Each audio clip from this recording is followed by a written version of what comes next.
Hello everyone, Aaron Spears, Young Adult Librarian here at the Westlake Porter Public Library. Welcome to our second video, which is week 2 for our teen writers group as we are getting ready for National Novel Writing Month, NaNoWriMo, which is November. So what we're doing here is we're going through 4 different workshops live on Zoom every other week until the beginning of November. But in case you can't get to those particular workshops, or you're just sick of looking at screens and you want to just participate on your own time, on your own schedule, here's the video for you. You're also obviously welcome to join us if you want to keep up with us. Watch this video, the previous video, and then join us for week 3, or watch all 3 videos and join us for week 4, or just join us whenever you feel like it. It's kind of geared so you can jump in whenever you want and just start writing with your peers in a friendly, supportive, creative environment. That said, National Novel Writing Month kicks off in November, and the idea is if you're going through all 4 of these workshops, then when November 1st hits, you lock away that inner editor that you have, and you just write all the way through November, and we'll worry about editing and other things we have planned for after November at that point in time. Anyway, week 2, we are talking about creating characters. So let's just jump right in.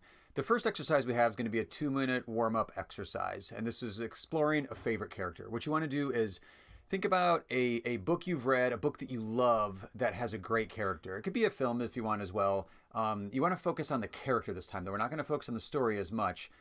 You want to focus more on the character and think about a few things like, pick out that favorite character, preferably a protagonist for this exercise, although if you have like a great evil villain that you really want to kind of think about and you really want to dive into, antagonist is perfectly fine as well. In fact, all these exercises you can use, go through each one of these exercises we're going to go through in this video for any character you have, and you're going to have a much more fleshed out, fuller, realized character by doing some of these exercises.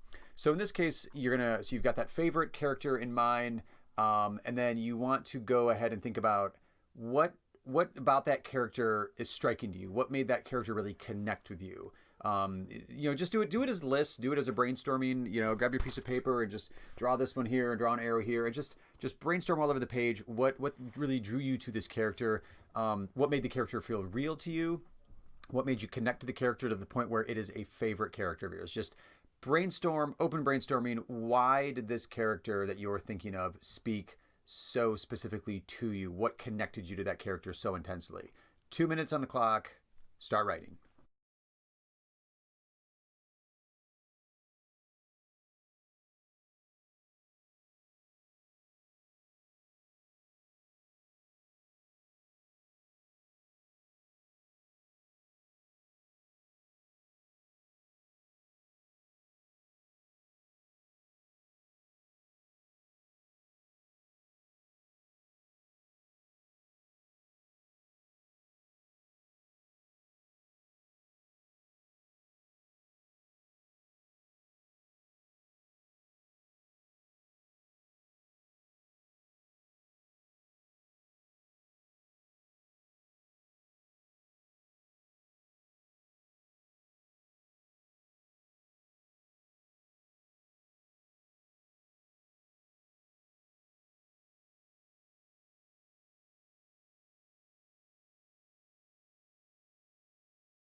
So ideally, that kind of warm-up exercise is meant to get you thinking about character that really connected to you at some point in your reading life or in your watching life, if it was a film character, and what about that character really connects to you. So you want to kind of take those same ideas that you came up with and you're going to apply those to your characters. The traits And this doesn't have to be a one-to-one copy, but just, the different traits that you have, whether or not it was like the same age or the same gender or the life experience they have, or the trials and tribulations, maybe they lost a parent and you've lost a parent, that sort of thing. Whatever it was that endeared that character to you, you want to make sure that you're putting those types of qualities into the characters you're going to build. Now, in this particular video and workshop, we're looking at creating characters from scratch, which, for the sake of what we're doing for National Novel Writing Month prep, we're going to focus specifically on just three characters for now. We're going to focus on the protagonist, the antagonist, and at least one supporting character. That's the focus of this. Again, just repeat the video, repeat these exercises as you need to, and as you create more and more characters to make sure that you have fully fleshed out characters. The supporting character in this particular case is up to you. It can be a henchman or henchwoman for the antagonist, or it can be the protagonist's best friend or partner in whatever adventure that you're going to send those characters on to. So as a quick refresher, as we're going through this, the protagonist is your main character. It's the starring role in the story. In most novels, the protagonist is on some sort of a journey, something that they want to acquire or accomplish more than anything else in the world. It could be fame, it can be revenge, it could be reuniting with a long-lost sibling, or it could be something that's a bit more illusory, like overcoming poverty or battling a terminal illness, something like that. Your antagonist is the living, breathing character in the novel that is standing in between your protagonist and whatever goal they're aiming for. So this does not mean that they are necessarily an evil monster. Some antagonists just stand in the way simply through jealousy or a misunderstanding or having just a set of goals that are different than your protagonist's goals. But then also sometimes they're a fire-breathing dragon bent on destroying everything in your protagonist's life. The supporting characters we're going to look at here then are just what they sound like. They support your protagonist or your antagonist's life. Some may be around for the entire journey. Some may pop up just like at a very specific part. But what you want to keep in mind with supporting characters is whether or not they're friends, close relatives, love interests, whatever you want to do with your other characters. These characters also, your supporting characters, have dreams of their own. They have adventures of their own. They have a full life of their own. And a lot of the exercises we're going to go through today are going to be something that we'll call writing around the edges, which we'll get to in just a minute. But you want to create more attributes, more ideas, more of a life for these characters, and maybe even ends up in your novel or in your story. But you want it there on the page so that to you they are fully realized characters and you know that full backstory, even if that doesn't come across in the actual story itself. Ideally it would, because anything that your protagonist, your antagonist, or your supporting characters are going through could potentially be scenes in the story itself. So what we're going to do right now is get one thing out of the way that always jumps out to me when I sit down to start writing or start to create a character, and that is names. I have spent way too much time just poking around the internet on like baby name databases, character name database, like, oh, that's a cool name, that's a cool name, and just creating these long lists of names. And then an hour and a half goes by and I'm like, I don't feel like writing anymore because I just spent all this time just cruising the internet looking for really cool names. So if you want to just put aside some time and just create your own database of character names that you can go to really quickly whenever you need a name for a character, that's probably a really good idea. What we're going to do right here is just limit ourselves with a 5-minute timer to a very few specific goals. Now, the problem you may run into, though, is when we're picking out some names that you don't necessarily know character attributes for the name that go along with the name, or the character attributes for the characters you're creating. So you may want to change the name later. That's totally fine. This is a fluid process. This is just to get you focused in on the actual, the actual substance of your character and not be so focused on if it's the perfect name right now or not.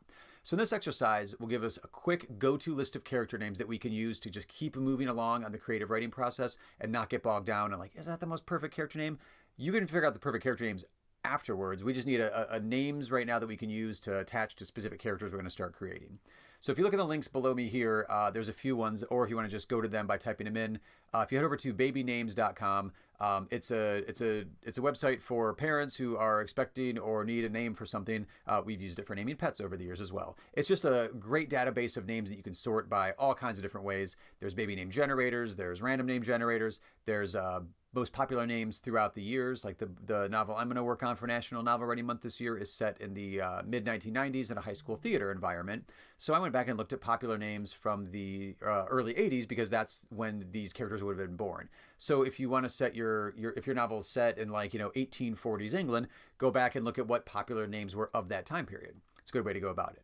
So anyway, using the link below, we're going to put 5 minutes on the clock, and you're going to come up with 15 character names. This is only 10 fingers. I can't do 15. You're going to want to do 15 character names, 5 traditional boy names, 5 traditional girl names, and 5 gender neutral names. If you're not sure what I mean by that, my name is Aaron, Aaron. But that could also be Erin. If I was born a girl, my parents would have named me Erin. Same name, different spelling, depends on the gender. Also keep in mind, again, like I said, this is fluid, so nothing that you're doing right now is in stone. If you want to just keep a few names handy so you can grab one and start getting to work on your characters. So by now, I'm hoping you have the URL open. You're at babynames.com. Search through, and you want 5 from each category. See you in 5 minutes.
All right, so hopefully now you've got 50 names you can start with. Again, it's not set in stone, so swap these out as needed. If something just strikes you like, oh my gosh, this name, I really like this one, then go with that one. I like going with the gender neutral names at first just because I don't necessarily know what gender I'm going to have certain of the characters be. And if that changes mid-story, like, oh, this may be more dynamic if this was a female character rather than a male, or whatever. That way, it's a bit more fluid and like you can play with it creatively. And also, you're not necessarily locked into a specific gender for a different character for any given character. So now that you have those set aside, pick out your 3 names. So pick out a name for your antagonist, your protagonist, and one supporting character, just to use for the sake of these exercises. So let's start off with your protagonist. This would be your main character. So whatever your main character name that you're going to work with for now is, I'm going to put up a 1-minute timer, and we're going to do a 1-sentence description of this character. Or you can do just like a couple quick lists of it, but just like your basic level description, quick description of this main character that you now have a name for.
All right, 1-sentence, simple description for your main character. Here's what I've got so far. So I came up with Alex is a music obsessed senior in high school who is dealing with the loss of her mother. Quick, easy 1 sentence. There's actually quite a bit in there to work with. We know what age she is, we know a hobby that she has, and we know something very tragic that's happened, and she's dealing with the loss of her mother. Now, what you want to do is expand on this. So what we're going to do is we're going to slowly move our way out. We're going from having a flat 1 sentence to a much more dynamic description of a character by diving slowly deeper and deeper and deeper into the description. So now we're going to do a 2-minute timer, and then this time we're going to slowly expand out that synopsis. So work with what you've got. Feel free to change it if you want to. Again, this is all very fluid. So you want to expand out that synopsis by adding more and more details. Take that 1 sentence, and now we want to get to like 5+ sentences, whatever you can get in 2 minutes. So 2 minutes, expand out that character description.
All right, so after 2 minutes, we've got a little bit more character information, hopefully.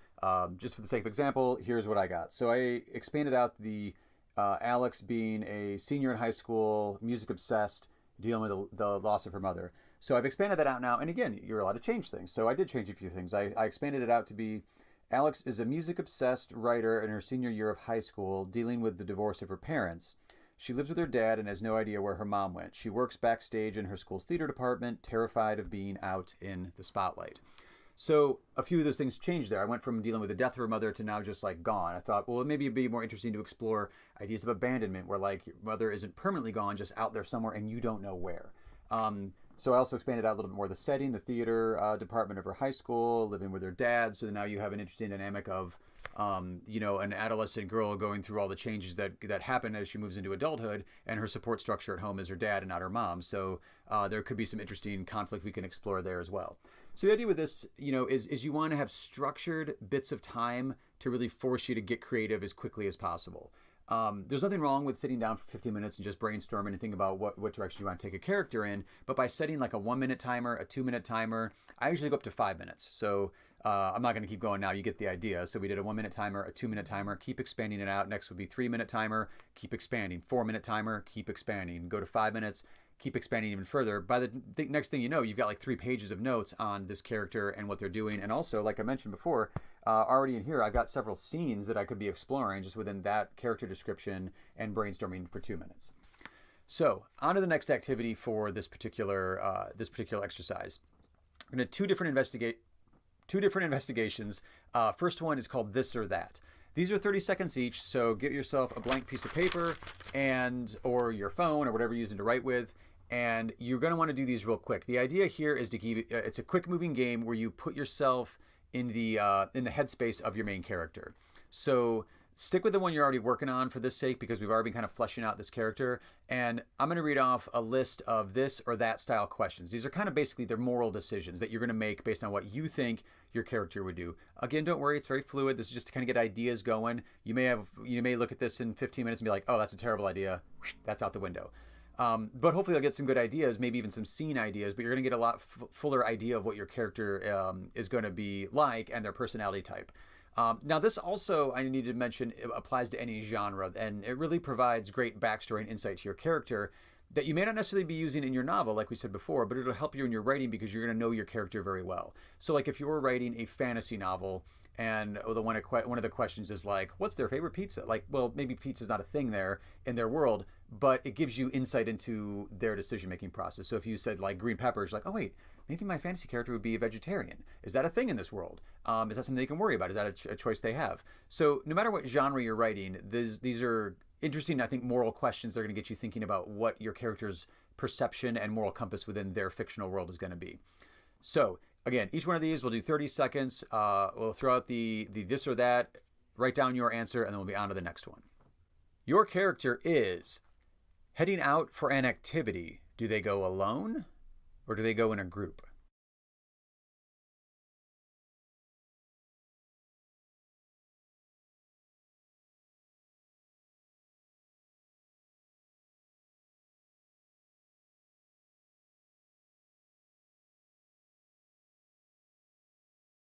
So that one's obviously like, are they kind of an isolated, withdrawn individual, or are they like a social animal? Next one. Your character is going on a vacation. Do they stay in a hotel, or are they more of a let's go camping vacation?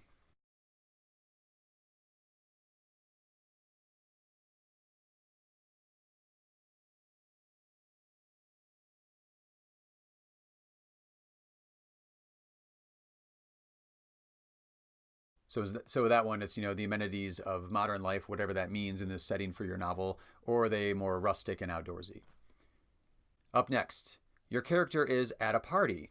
Is your character the type that would be telling a story to a group of people, friends or whatever, or would they be listening to a story told by someone?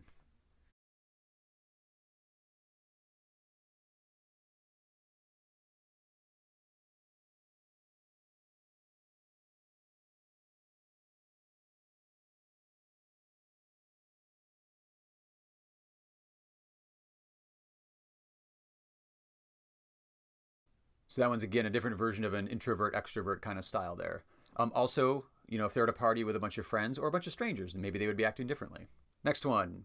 Your character is getting ready for someone's birthday party. Are they the type of character that's going to make a gift to give to someone, or are they going to buy a gift for someone? Let's assume it's a very close friend or relative.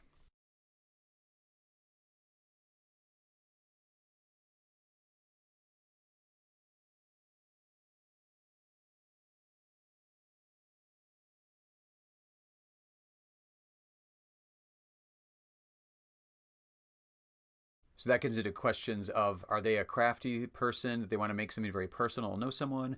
Or is it, a rush and just grab a gift on the way to a party because they forgot about it, because they're absent-minded? Also, these maybe could lead to scenes that, maybe work out in your story as well to express these characteristics of your character. Up next, your character gets into some sort of trouble with an authority figure. Do they try to escape through reason and logic, or do they resort to crying and tears and emotion to try to get themselves out of the trouble they're in?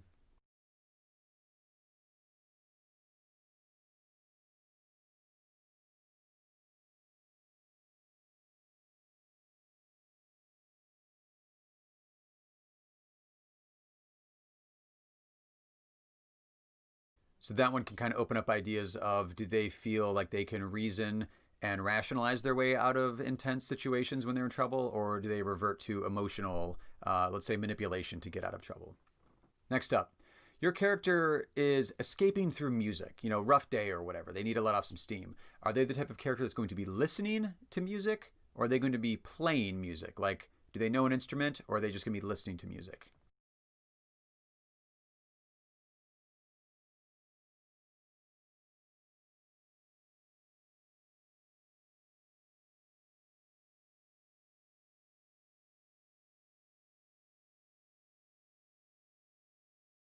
So that opens up, hey, maybe I should have my character be a musician or musically inclined, or maybe they're frustrated, like that they can't play an instrument. Like, I cannot play an instrument, so I would be listening to music personally. But that would be great. I feel like that'd be such a relief if I could just play some music and just get that release from expressing yourself through music.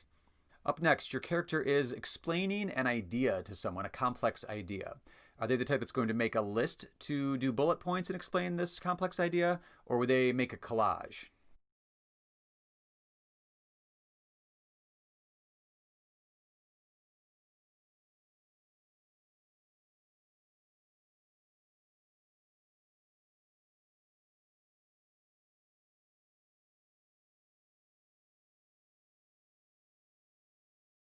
So this one is more of an idea of, like, is your character very orderly, task-oriented, bullet point kind of mindset, or are they more like a visual learner where they would need a collage, a visual representation of all the different ideas? Your character finds an envelope full of money. Are they the type of character that keeps that money, or do they try to find the owner of that money?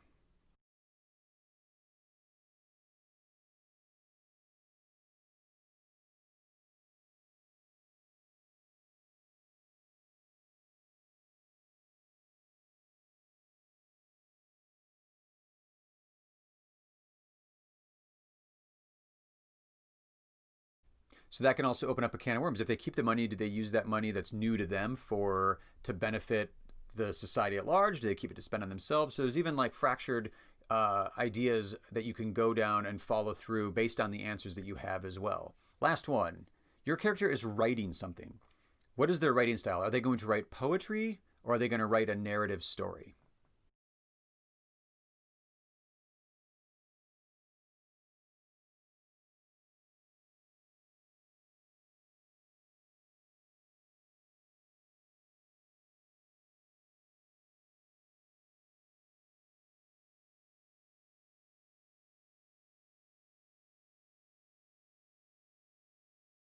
So the idea with this or that exercise that we just did is basically personality quizzes. Once you have your character starting off, you've got this like multiple lines, maybe a page or two character description that we've already worked out. Head to the internet or grab a book of personality quizzes and start trying to take those personality quizzes from the mindset of this character that you're working on. And you never know where it's going to lead. It's a pretty fun way to kind of have structured brainstorming to get you into avenues of your character's personality that maybe you wouldn't have thought of ahead of time, because it's asking you to react as if you're that character and put that character in situations that you wouldn't necessarily even have thought of in the course of putting together your story. So it really can hopefully crack open that character and get you a lot more character details in there. All right, this next, the second investigation we're going to do today is called your character space. For this one, we're going to violate the privacy of your main character a little bit here, because we're going to go into their space. We're going to enter their personal space, take a look around, and explore that space. So each one of these are going to be 1 minute long each. I'll leave the timer on the screen, and I'll give you the prompt as we have the timer on the screen. So the first one is, you're in the personal space of your character. What is the largest object in that space? The largest object in that space. Is it new? Is it used? Is it decorated? Any details of that object you want to know? Where it came from? Was it purchased by the main character? Was it a gift? Was it made by your main character? All of those sort of things. Just list it out, just brainstorm it. Largest object in your main character's personal space.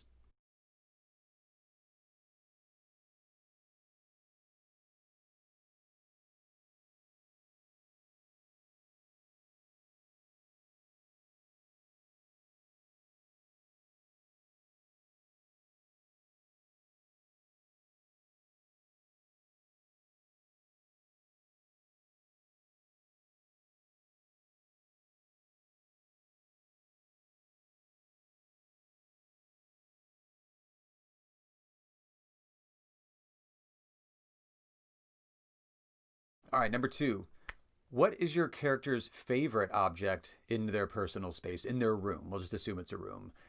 Can you tell why it's their favorite object, maybe by where it's placed in the room? Is it what designates it? What stands out to you is like, why does that seem like their favorite object in the room?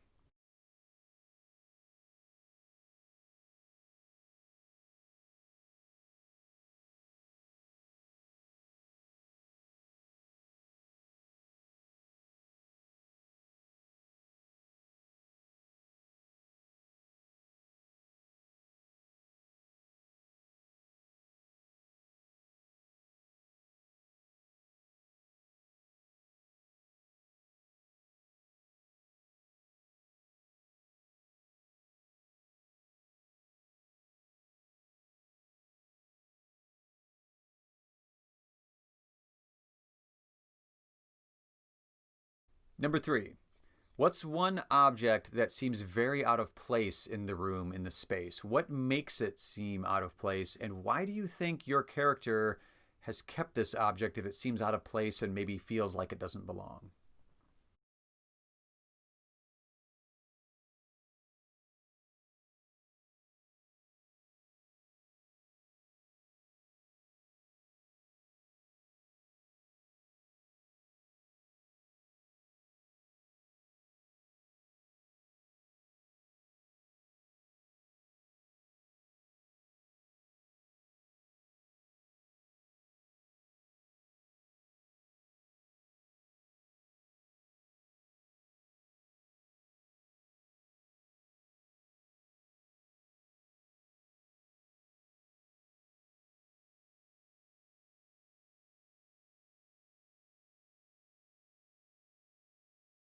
Number 4, what's on the walls in your character's space, in this character's room? Is it a bunch of posters? Is it a bunch of self-made artwork? Is it pictures of family members? Is it a wild collage of like strings connecting different pictures as they're investigating an investigation your character's in the middle of? If maybe it's a mystery. Is the wall just a giant fish tank? Is it a giant window out into the world? Look around at each wall in the room and describe what's on the walls in your character's room.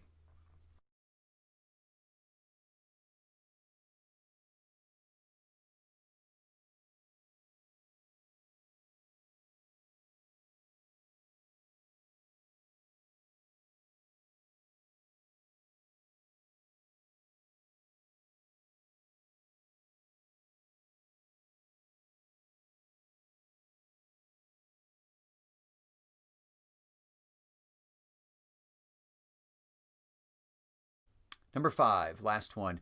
An object in this room, in this space, that reminds your character of a proud moment. Think about what that moment was. What is this particular object? Is it a medal they won? Is it a newspaper clipping they saved? Is it a concert ticket stub? If you're going in the realm of fantasy, it's like a handmade weapon of some sort. Is it a piece of art they created? What's one object in the room that represents a proud moment for your character?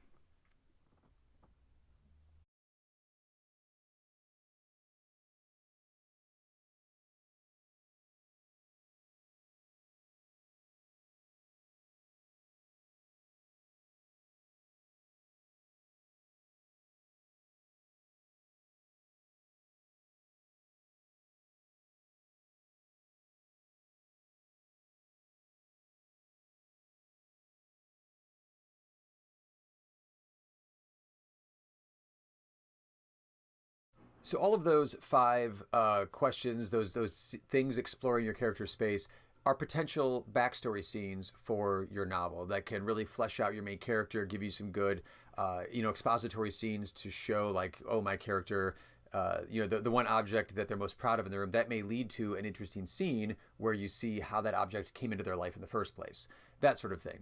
But it could also just end up being things that we would call writing around the edges, where it's things about your character that, like, that are out here, even though your story is right here in the center, that you've explored outside the edges of the world that you're presenting to the reader. And it creates a fuller sense of like a real person or a real character when you're reading something. And hopefully you'll end up creating a character that would be like we had at the top of this video, that's someone else's favorite character that really connects with them because you fleshed out and you created this very realistic, very relatable character that the reader really enjoys spending time with. So far we've got a list of character names, a flat versus complex character description where we slowly expanded out our character description to get more and more details into it. We did some this or that decisions, quick moral decisions your characters made, and we've explored your character's private space. All of these exercises can be done for each one of the characters you have in your novel. Go through and do all these exercises with if you've been doing your protagonist today, go through and do it all with your antagonist. Go through and do it with your supporting characters. The goal is you want to have a repository of information all about these characters that you can use as a quick reference guide once you start writing your novel in November. So once you've gone through and you've done it with all your different characters, that's when you want to get your all your different notes, all your different ideas organized and kind of around so it's quick access.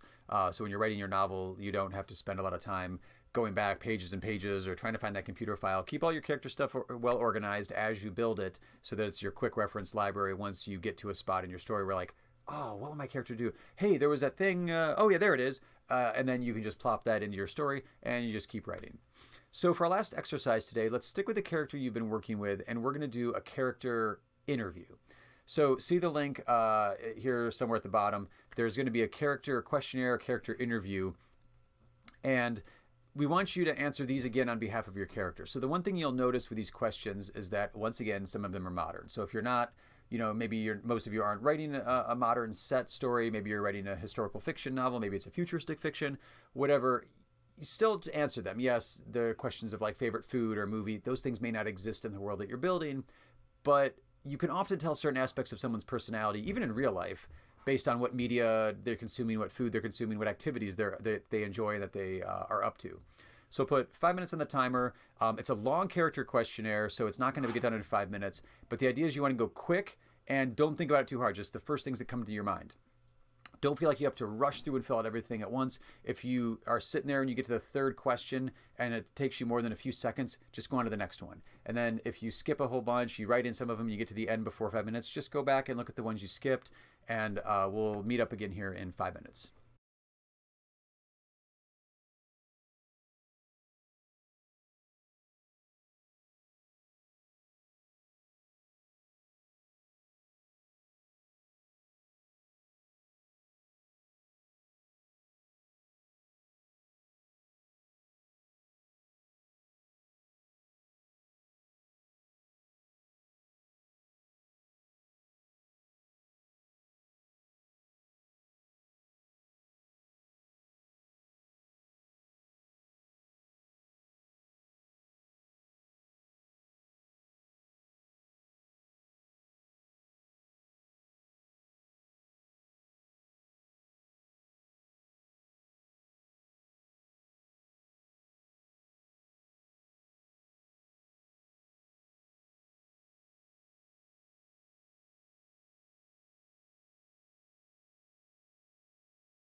Hopefully you went through those. You've got at least hopefully a few little nuggets. You're like, oh my gosh, that's amazing. I would never would have thought of that about my character. I'm so glad that came to my mind. I'm definitely going to use that in the story. Oh my gosh, that just cracks open this whole angle with my character's relationship with their parents or their best friend or something. That's the idea there. Not all of it you're going to use. Hopefully, though, you get a few golden nuggets out of there that you're going to be like completely infuse your story and be like, yes, okay, I totally needed that in there. So keep doing that. Keep exploring your characters. Go through and flesh out your antagonist, your supporting characters. If you do know the number of characters and the type of story you're working on and have some character ideas, go through it. Start naming those characters, even if they're temporary, and start going through the different personality quizzes. Do some moral questions for them, and really start to explore them out and get a page, maybe get a couple pages for all the characters. Start brainstorming, get those personalities developing, because when we meet again, we're going to go over constructing plots, and you're going to want some great, well-developed characters to drop into those plots, and you're just going to see your whole novel just going to start building and spiderwebbing out, and you're going to have a great story. And then by the time you get to November 1st, you're going to have so much material that you can't wait to dive in and start exploring. That plowing through that first draft of the novel in the month of November is going to be a piece of cake.